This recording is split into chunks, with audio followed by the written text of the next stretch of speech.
So students, now we are going to discuss anatomical position. This is the lecture from the book that is Principles of Human Anatomy, which I have uploaded on GCR. So anatomical positions, that are the standard position, that are the reference positions which we are going to study in order to understand or in order to learn about the structures which are present in our body. So in anatomical positions, what is the ideal anatomical position? As you can see in this figure, ideal anatomical position is a position in which the subject is standing erect, that is straight, and he or she is facing the observer with the head level and the eyes facing directing forward. So now, what about the lower limbs? The lower limbs are parallel, as you can see in the figure, and the feet are flat on the floor as shown in the figure and directed forward. Now what about the upper limb? In ideal anatomical position, the upper limbs are basically at the sides. They are not crossed. They are straight with the palms facing forward in this position, but in downward manner. So when the body is in the anatomical position, this is why this is the reference position, why this is the ideal position, because this is the position which will facilitate you, which will help you to understand your body structure easily.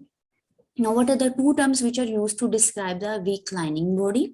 The first term is the prone position and the second one is the supine position. As you can see in the figure, what is prone position? This is a position in which an individual face is lying down. Now, what is supine position? It is a position in which an individual's or subject's face is lying up. Now, what are the regional names? As we have already discussed the common names in our previous lecture, but in this lecture, we will study the anatomical names as well. So these are the head, neck, trunk, upper limb, and the lower limb.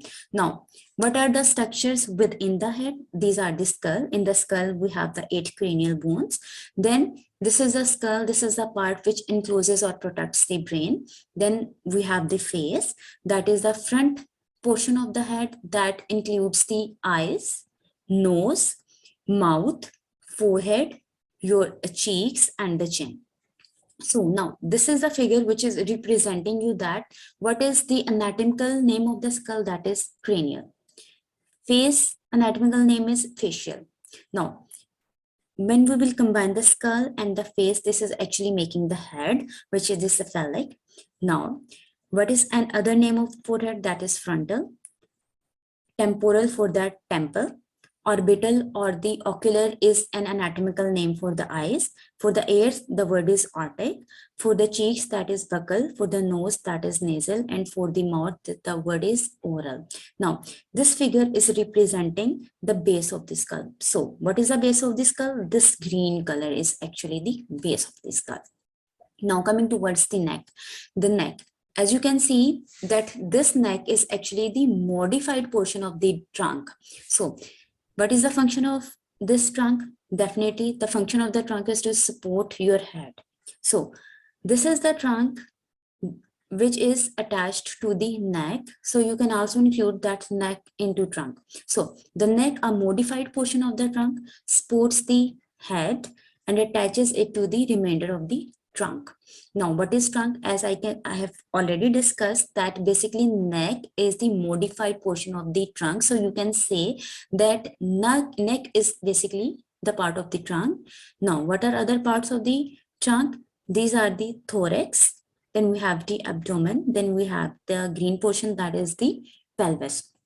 Now, upper limb. The upper limb includes the shoulders, armpit, arm, forehead, wrist, and the hand. So what is actually the arm? Arm is the portion, is the part that is from the shoulders to the elbows. Now, what is the forearm? It is the portion from the elbow to the wrist. Now, then wrist itself is a separate part. Now, this is a figure which is representing that the alternative name of armpit is axillary. For the arm, that is brachial. For the front of the elbow, it is antecubital. For the forearm, the alternative name or the anatomical name is antebrachial. For the wrist, the name is carpal. For the palm, name is palmar. For these fingers, the name is digitalis. And for the thumb, we have another name, that is pollex. So this was about these anatomical structure. Now, what is the breastbone? That is also its part. And the breastbone is this structure. Now, coming towards the lower limb. Lower limb includes the buttock, thigh, leg, ankle, and the foot. Now, what is thigh? Thigh is the portion between the buttock and the knee. Thigh is the portion between the, as I've already discussed, that these are the anatomical names and these are the common names. Here you can see different positions, that here you can see that where is buttock. You can analyze this figure.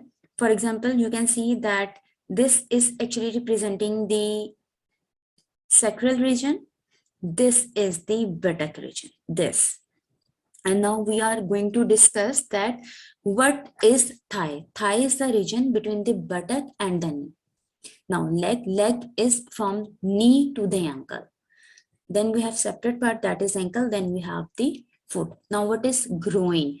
Groin is the front surface of the body. So the groin is the area on the front surface of the body marked by the crease on each sides. Now what is groin? This is actually the this. This is actually representing the groin, and the anatomical name of the groin is inguinal. Now, thus this part is actually representing the hip part, and this is coxal. Now, again, this diagram is representing the coxal. This is actually the coxal, and this part is the what part? This is the inguinal. This is the groin part.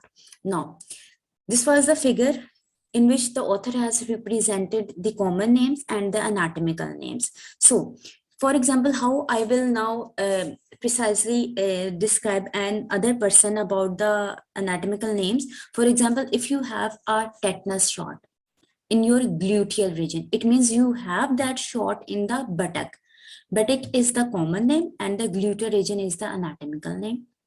So these anatomical names are difficult because these are from the another language, that are from the Greek, from the Latin. For example, the Latin word is axilla, that is the armpit region, and the nerve supply to that axilla or the armpit region is the axillary nerve. So now, how you will tell your roommate that you have hit your elbow to the door? How you will say? First, revise the figure, that the arm portion is the brachial portion and this elbow portion is a cubital portion or the olecraneal portion. So you will say that olecraneal region or the elbow of her or his arm or the brachium is hit.